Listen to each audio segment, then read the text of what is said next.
ভিডিওটা শুরু থেকে শেষ পর্যন্ত দেখবেন। মাঝপথে চলে গেলে কিন্তু আসল কাহিনী বুঝবেন না। চলুন শুরু করি এখন। আমার নাম মেহজাবিন আক্তার, বয়স 28। আমি নারায়ণগঞ্জের ফতুল্লায় থাকি।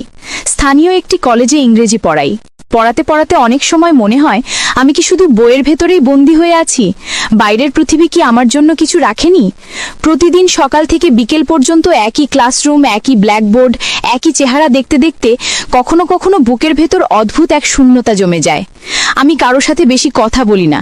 সহকর্মীরা ভাবে আমি নাকি একটু আলাদা, কিন্তু সত্যি বলতে আমি শুধু আমার ভেতরের কথাগুলো লুকিয়ে রাখি, কারণ আমার ভেতরের কথা সবাই শুনতে চাইবে না। সেদিন বিকেলে কলেজ ছুটি হওয়ার পর আমি গেটের সামনে দাঁড়িয়েছিলাম, আমার হাতে বই, কাঁধে ব্যাগ, আর তখনই রাকিব এসে আমার দিকে তাকিয়ে একটু থমকালো। রাকিব আমাদের কলেজের ছাত্র, বয়স 18-19, লম্বা, স্মার্ট, ক্লাসে খুব একটা কথা বলে না, কিন্তু তার চোখে সবসময় একটা প্রশ্ন লুকিয়ে থাকে। আমি ওর দিকে তাকাতেই বুঝলাম সে কিছু বলতে চাচ্ছে, কিন্তু সাহস পাচ্ছে না। আমি হেসে বললাম, কিরে রাকিব, তুই দাঁড়িয়ে আছিস কেন? বাড়ি যাবি না? সে একটু গলা খাকারি দিয়ে বলল, ম্যাডাম যদি কিছু মনে না করেন তাহলে আপনার সাথে একটু হাঁটতে চাই। আমি অবাক হলাম, কিন্তু না বলার সাহসও পেলাম না, কারণ অনেকদিন ধরেই আমার ভেতরে এক অদ্ভুত শূন্যতা কাজ করছিল। আমি চুপ করে ওর সাথে কলেজের পাশের রাস্তায় হাঁটা শুরু করলাম। বিকেলের রোদ হালকা কমে আসছিল, রাস্তার দুপাশে ছোট ছোট দোকান, হকাররা চেঁচাচ্ছিল। আমি ইচ্ছে করেই রাকিবের সাথে তাল মিলিয়ে হাঁটছিলাম। মনে হচ্ছিল আমি যেন অনেক বছর পর এই মুহূর্তের জন্য অপেক্ষা করছিলাম। রাকিব বলল, ম্যাডাম আপনি সবসময় একা থাকেন কেন? আপনার তো কেউ বন্ধু নেই? আমি হেসে বললাম, সবসময় কি বন্ধু লাগে রে? সবসময় তো আর কাউকে পাওয়া যায় না। রাকিব আবার বলল, তবু আপনি চাইলে আমার সাথে কথা বলতে পারেন। আমি অবাক হয়ে ওর দিকে তাকালাম। মনে হচ্ছিল ছেলেটার মধ্যে এক ধরনের আন্তরিকতা আছে।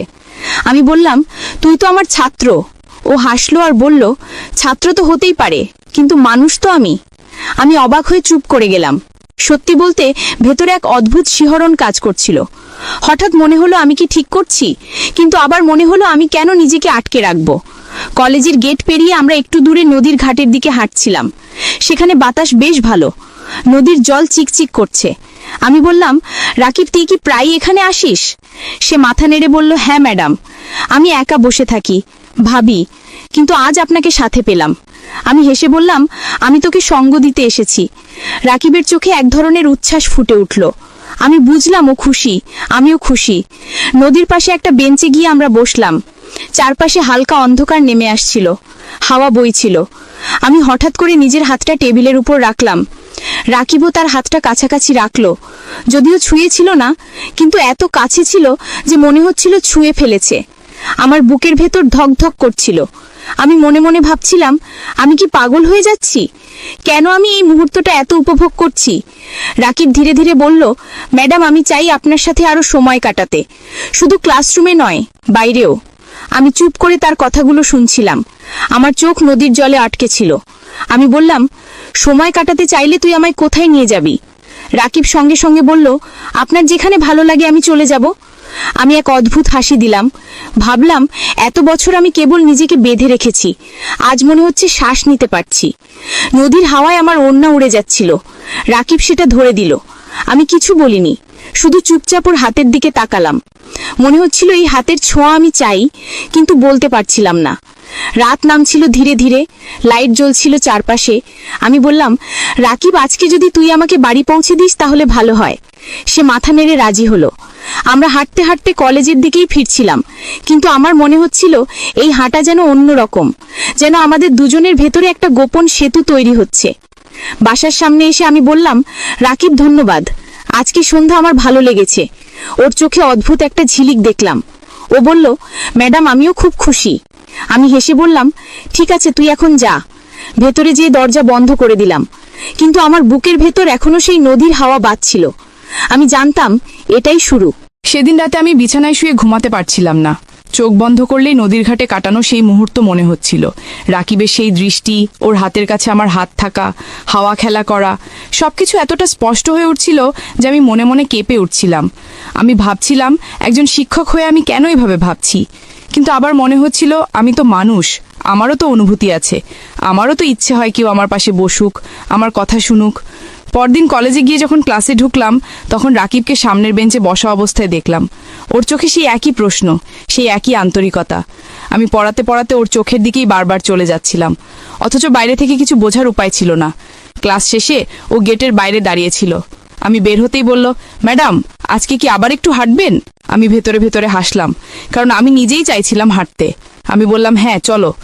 আমরা হেঁটে কলেজ থেকে একটু দূরে গেলাম। এবার সে আমাকে শহরের ভেতরের এক পুরনো পার্কে নিয়ে গেল। চারপাশে গাছপালা, মাঝখানে বসার জায়গা, খুব ভিড় ছিল না। আমি অবাক হয়ে বললাম, তুই এখানে আসিস? রাকিব মাথা নেড়ে বলল, হ্যাঁ, একা এলে ভালো লাগে না, কিন্তু আজকে আপনার সাথে ভালো লাগছে। আমি ওর পাশে বসে বললাম, আমারও অদ্ভুত লাগছে, মনে হয় আমি অনেকটা মুক্ত। রাকিব হেসে বলল, আপনি জানেন আপনি আসলে খুব একা। আপনি যতটা কঠিন দেখান আসলে ততটা না।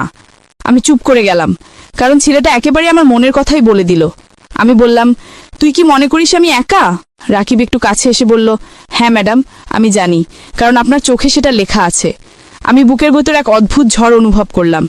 কেন জানি না, আমি আর শিক্ষক ছাত্র সম্পর্কের দেয়ালটা সামনে দেখতে পাচ্ছিলাম না, বরং মনে হচ্ছিল আমি কেবল একজন নারী যে দীর্ঘদিন ধরে একাকিত্বে ভুগছে। রাকিবের উপস্থিতি আমার নিঃশ্বাসে অন্যরকম অনুভূতি জাগাচ্ছিল। পার্কে বাতাস বইছিল, গাছের পাতা সাই সাই করছিল। আমি হঠাৎ বললাম, রাকিব, যদি তোকে বলি আমি চাই তোকে আমার সাথে নিয়ে বাইরে কোথাও যেতে, তুই কি রাজি হবি? রাকিব বিন্দুমাত্র দেরি না করে বলল, অবশ্যই ম্যাডাম, আপনি যেখানে যাবেন আমি সেখানে যাব। আমি অবাক হলাম, ভাবলাম কত সহজেও বলে দিল, অথচ আমি এত বছর কাউকে কিছু বলতে পারিনি। আমরা সেদিন অনেকক্ষণ পার্কে বসেছিলাম, নানা কথা বলেছিলাম। ও আমার পরিবার সম্পর্কে জানতে চাইল। আমি বললাম, আমি অবিবাহিতা, ছোটবেলা থেকেই আমি একা, বাবা মা গ্রামে থাকে, আমি শহরে একা থাকি পড়াশোনা আর চাকরির জন্য। রাকিব মন দিয়ে শুনছিল, তারপর ধীরে ধীরে বলল, তাহলে তো আপনাকে অনেকটা সময় একাই কাটাতে হয়। আমি হেসে বললাম, হ্যাঁ রে, তাই তো তোর সাথে হাঁটতে ভালো লাগে। রাকিবের চোখ জলজল করছিল, মনে হচ্ছিল ওর বুক ভরে যাচ্ছে। আমি জানতাম ওর বয়স কম, কিন্তু ওর আন্তরিকতা আমাকে টানছিল। সন্ধ্যা নামার পর আমরা পার্ক থেকে বের হলাম। ফেরার পথেও বলল, ম্যাডাম, আমি চাই একদিন আপনাকে নিয়ে ঢাকা শহরে ঘুরতে যাই। আমি হেসে বললাম, তুই কি আমাকে নিয়ে ঘোরাবি? ও মাথা নেড়ে বলল, হ্যাঁ। আমি চুপ করে ওর দিকে তাকালাম। মনে হচ্ছিল আমি যেন কোনো নতুন কিছুর দিকে হাঁটছি। বাসায় ফিরে দরজা বন্ধ করতেই বুকের ভেতর হালকা শিহরণ বয়ে গেল। আমি জানতাম আমার ভেতরে কিছু একটা বদলাচ্ছে। পরদিন রাকিব আমাকে ফোন করলো, যদিও আমি আগে নম্বর দিইনি, কিন্তু সে সহপাঠীর কাছ থেকে আমার নম্বর জোগাড় করে নিয়েছিল। আমি অবাক হয়ে বললাম, তুই কিভাবে আমার নম্বর পেলি? সে হেসে বলল, কষ্ট করে জোগাড় করেছি, যাতে আপনার সাথে কথা বলতে পারি। আমি হেসে বললাম, তুই কি জানিস এটা ঠিক না? ও বলল, আমি জানি, কিন্তু আমি চাই আপনার সাথে সবসময় যোগাযোগ রাখতে। আমি বললাম, তুই কি সবসময় আমার সাথেই থাকতে চাইছিস? সে বলল, হ্যাঁ। আমি চুপ করে গেলাম, মনে হচ্ছিল আমি ভেতরে ভেতরে এ কথাটাই শুনতে চাইছিলাম। রাতভর আমরা ফোনে কথা বললাম। সে তার ছোটখাটো জীবনের গল্প বলছিল, আমি আমার কলেজের চাপের কথা বলছিলাম। একসময় আমি হাসতে হাসতে বললাম, রাকিব, তুই যদি আমাকে কোথাও নিয়ে যাস তাহলে কই নিয়ে যাবি? ও সঙ্গে সঙ্গে বলল, নদীর ধারে, পার্কে, ঢাকার বিভিন্ন জায়গায়। আমি বললাম, তাহলে ঠিক আছে, একদিন আমরা ঢাকা যাব। ও খুশিতে প্রায় চিৎকার করলো। আমি মনে মনে লজ্জা পেলাম, কিন্তু আনন্দও লাগছিল। মনে হচ্ছিল আমি যেন কোনো কিশোরী হয়ে গেছি। পরের কয়েকদিন রাকিব প্রতিদিন আমার সাথে হাঁটতো, কথা বলতো, আমার জন্য চকলেট আনতো। আমি কিচ্ছু বলতাম না, কিন্তু ভেতরে ভেতরে পেয়ে খুশি হতাম। একদিন বিকেলে আমি নিজেই বললাম, রাকিব, কাল ছুটি, আমরা ঢাকা যাই। ও এত খুশি হলো যে ফোনের ওপাশে চুপ করে গেল। তারপর আসতে বলল, ধন্যবাদ ম্যাডাম। আমি বললাম, ধন্যবাদ কেন রে, আমি তো চাইছি। ও বলল, তবু আমি খুশি। আমি জানতাম এটাই সেই মুহূর্ত যখন আমি আমার একাকিত্ব থেকে বেরিয়ে আসছি। আমি জানতাম সামনে আরো কিছু আছে। ঢাকায় যাওয়ার দিন সকালেই আমি একটু অস্থির হয়ে পড়েছিলাম। অনেকদিন পর মনে হচ্ছিল আমি যেন কোনো ভ্রমণে যাচ্ছি, অথচ এই ভ্রমণের ভেতরে ছিল এক অদ্ভুত অস্থিরতা। রাকিব সকাল সকাল আমার বাসার সামনে এসে দাঁড়ালো, পরিপাটি জামা পরে, মুখে হাসি, হাতে ছোট্ট একটা ব্যাগ। আমি ওর দিকে তাকিয়ে মৃদু হেসে বললাম, খুব তো প্রস্তুতি নিয়েছিস? ও হাসলো আর বলল, ম্যাডাম, আজকের দিনটা আমি বিশেষ করতে চাই। আমি ভেতরে এক ধরনের উষ্ণতা অনুভব করলাম। আমরা রিক্সা নিয়ে রেল স্টেশনে গেলাম, তারপর ট্রেনে চেপে ঢাকার পথে রওনা দিলাম। জানালার বাইরে গ্রাম শহর পাল্টে যাচ্ছিল। আমার মনে হচ্ছিল আমি যেন কোনো নতুন যাত্রার ভেতরে ঢুকে যাচ্ছি। রাকিব জানালার পাশে বসেছিল। আমি মাঝে মাঝে ওর দিকে তাকাচ্ছিলাম। ওর চোখে এক ধরনের নিষ্পাপ উচ্ছ্বাস ছিল। আমি বললাম, রাকিব, তুই তো খুব খুশি মনে হচ্ছিস। ও হেসে বলল, আপনার সাথে ঘুরতে বেরিয়েছি, খুশি হব না কেন? আমি একটু চুপ করে থাকলাম, কারণ ভেতরে ভেতরে আমিও খুশি, কিন্তু সেটা প্রকাশ করছিলাম না। ঢাকায় পৌঁছানোর পর আমরা প্রথমে চিড়িয়াখানা গেলাম। ভিড় ছিল অনেক, কিন্তু আমাদের দুজনের মন যেন অন্য কোথাও ছিল। আমরা একসাথে হাঁটছিলাম, ও আমার ব্যাগটা হাতে নিয়ে নিল। আমি কিছু বলিনি, শুধু দেখছিলাম। দুপুরে আমরা একসাথে খাবার খেলাম। রাকিব আমার জন্য কোক নিল। আমি মৃদু হেসে বললাম, তুই তো বেশ খেয়াল রাখছিস। ও গম্ভীর হয়ে বলল, ম্যাডাম, আমি চাই আপনি সবসময় খুশি থাকুন। আমি জানতাম এ কথায় ওর মনের গভীরতা আছে, কিন্তু আমি মুখে কিছু বলিনি। বিকেলে আমরা লালবাগ কেল্লা ঘুরতে গেলাম। পুরনো দেয়ালের ভেতরে হাঁটতে হাঁটতে আমার মনে হচ্ছিল ইতিহাসের ভেতরে ঢুকে গেছি। আমি বললাম, রাকিব, আমি ভাবছিলাম আমি যদি না আসতাম, তুই কি একা এসব ঘুরতে আসতিস? সে মাথা নেড়ে বলল, আসতাম না। আমি একা কোথাও ভালো লাগি না, কিন্তু আজ সবকিছু অন্য রকম। আমি মৃদু হেসে বললাম, আমিও তাই মনে করছি। একসময় আমরা বসে গেলাম। রোদ আস্তে আস্তে কমে আসছিল। রাকিব আমার দিকে তাকিয়ে ধীরে বলল, ম্যাডাম, আমি চাই সব সময় আপনার পাশে থাকতে, আপনি যদি আমাকে চান। আমি এক মুহূর্তের জন্য চুপ হয়ে গেলাম। বুকের ভেতরে ধুকপুকানি বেড়ে গেল। আমি ভেবেছিলাম এ কথা শুনব, কিন্তু এত তাড়াতাড়ি শুনব ভাবিনি। আমি আস্তে করে বললাম, তুই জানিস তো আমি তোর শিক্ষক। এই সম্পর্কটা বাইরের মানুষ হয়তো মেনে নেবে না। রাকিব দৃঢ় গলায় বলল, আমি জানি ম্যাডাম, কিন্তু আমি তো শুধু চাই আপনি খুশি থাকুন। আমি অন্য কারো কথাই যাব না। আমি চোখ নামিয়ে বললাম, আমি জানি না আমি সঠিক করছি কিনা, কিন্তু আমি চাই না আবার এই একাকিত্বে ডুবে যাই। আমার ভেতরে অনেক বছর ধরে শূন্যতা। রাকিব আমার হাতের কাছে হাত রাখল, এবার আর সরালো না। আমি থমকে গেলাম, কিন্তু সরালামও না, শুধু নীরব থাকলাম। আমার ভেতরে যে ঢেউ উঠছিল তা আমি কারো সাথে ভাগ করতে পারতাম না। সন্ধ্যার সময় আমরা রিকশা নিয়ে ধানমন্ডির লেকের দিকে গেলাম। চারপাশে আলো জ্বলছিল, পানির ওপর সেই আলো প্রতিফলিত হচ্ছিল। আমি বললাম, জায়গাটা সুন্দর। রাকিব আমার দিকে তাকিয়ে বলল, হ্যাঁ, কিন্তু আপনার সাথে থাকায় আরও সুন্দর। আমি মনে মনে ভেঙে পড়ছিলাম। আমি চেয়েছিলাম এই মুহূর্তের সময় থেমে যাক। আমরা লেকের ধারে বসেছিলাম। রাকিব চুপচাপ ছিল। আমি ওর দিকে তাকালাম। ওর চোখে অদ্ভুত এক টান ছিল। আমি জানতাম আমি আর শিক্ষক নই, আমি শুধু একজন নারী যে চাইছে এই মুহূর্তটা ধরে রাখতে। রাত নামার পর আমরা আবার ট্রেনে করে ফিরছিলাম। সারা পথ আমি চুপ ছিলাম, শুধু মাঝে মাঝে ওর দিকে তাকাচ্ছিলাম। মনে হচ্ছিল আমি এক ভয়ঙ্কর অথচ সুন্দর পথে হাঁটছি। বাসায় ফিরে দরজা বন্ধ করলাম, বিছানায় শুয়ে পড়লাম, কিন্তু ঘুম আসছিল না। রাকিবের সেই কথা কানে বাজছিল, সে সবসময় আমার পাশে থাকতে চায়। আমি জানতাম এই গল্প সবে শুরু। ঢাকা থেকে ফিরে আসার পর আমার ভেতরে অদ্ভুত এক পরিবর্তন এলো। প্রতিদিন সকালে ঘুম থেকে উঠে মনে হতো আজকেও রাকিবকে দেখব, ওর সাথে হাঁটব, কথা বলবো। আমি জানতাম এটা কেবল একটা অভ্যাস হয়ে উঠছে না, এর ভেতরে গভীর কিছু আছে। কলেজে যখন ক্লাস নিচ্ছিলাম তখনও মনে হচ্ছিল ওর চোখ সবসময় আমাকে খুঁজছে, আর আমি পড়াতে পড়াতে মাঝে মাঝেই হারিয়ে যাচ্ছিলাম। একদিন দুপুরে ক্লাস শেষ হওয়ার পর রাকিব আমার কাছে এসে আসতে বলল, ম্যাডাম, আজকে আপনি কি বাসায় থাকবেন? আমি অবাক হয়ে জিজ্ঞেস করলাম, কেন? সে একটু লাজুক ভঙ্গিতে বলল, আপনার সাথে কিছু সময় কাটাতে চাই। আমি থমকে গেলাম। বুকের ভেতর অদ্ভুত ধুকপুকানি শুরু হলো। আমি মৃদু গলায় বললাম, আমার বাসায় কেউ থাকে না, তুই জানিস তো? রাকিব মাথা নেড়ে বলল, জানি। আমি আসতে বললাম, তাহলে বিকেলে আসিস? ওর চোখ আনন্দে ঝিলমিল করে উঠল। সেদিন বিকেলে আমি সারাক্ষণ প্রস্তুতি নিচ্ছিলাম। ঘর একটু গুছালাম, টেবিলে কিছু খাবার রাখলাম, বারবার আয়নায় নিজের দিকে তাকাচ্ছিলাম।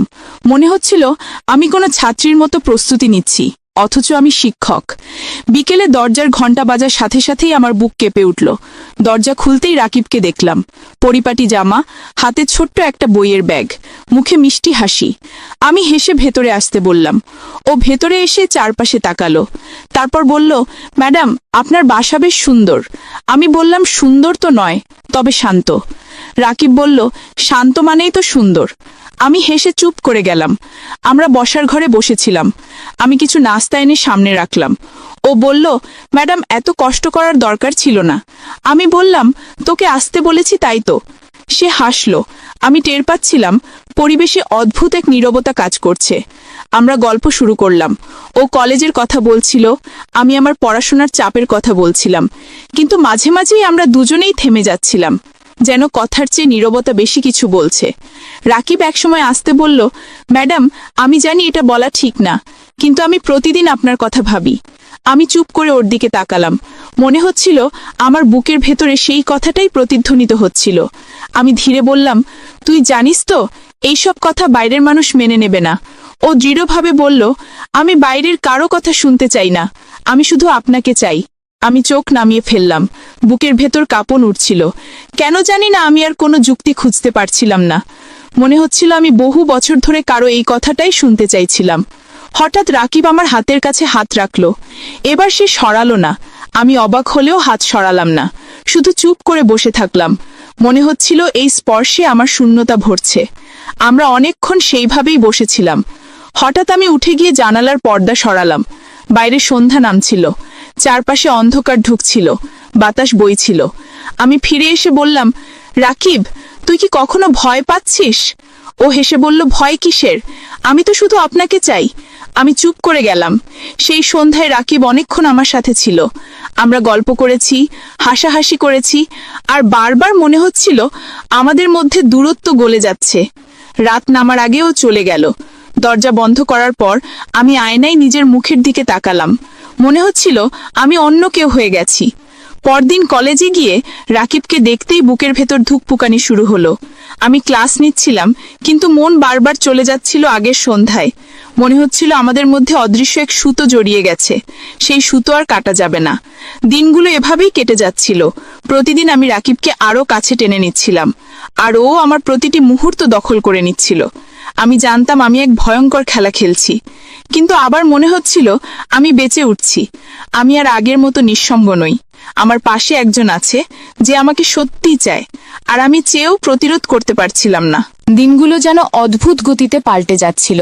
সকালবেলার ক্লাস, দুপুরের ব্যস্ততা, সবকিছুর মাঝেই আমার মাথায় শুধু রাকিব ঘুরছিল। কলেজে ঢোকার আগেই মনে হতো আজ ওকে দেখব, ওর চোখে সেই ঝিলিক দেখব, আর সন্ধ্যায় মনে হতো আবার ওর সাথে সময় কাটাতে চাই। আমি জানতাম একজন শিক্ষকের জন্য এটা ভুল, কিন্তু আমি যতটা ভাবছিলাম ততটাই ওর টানে বাধা পড়ে যাচ্ছিলাম। একদিন দুপুরে কলেজ ছুটি হওয়ার পর রাকিব হঠাৎ বলল, ম্যাডাম, চলুন আজকে আমরা একটু দূরে যাই। আমি অবাক হয়ে বললাম, দূরে মানে কোথায়? ও বলল, যে কোনো জায়গা যেখানে মানুষ কম থাকবে। আমি প্রথমে একটু দ্বিধায় পড়লাম, তারপর মনে হলো আমি নিজেই তো চাইছিলাম কোথাও নিরিবিলি সময় কাটাতে। আমি মাথা নেড়ে বললাম, ঠিক আছে।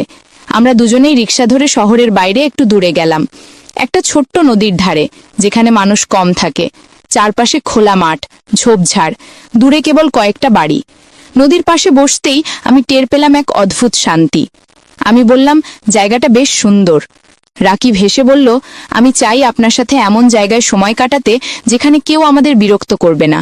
আমি চুপ করে তার দিকে তাকালাম। মনে হচ্ছিল ছেলেটা একদম সোজাসাপটাভাবে বলছে। আমি কিছু বললাম না, শুধু নীরব থেকে বাতাসের শব্দ শুনছিলাম। নদীর পানি হালকা হাওয়ায় দুলছিল, রোদ ধীরে ধীরে কমে আসছিল।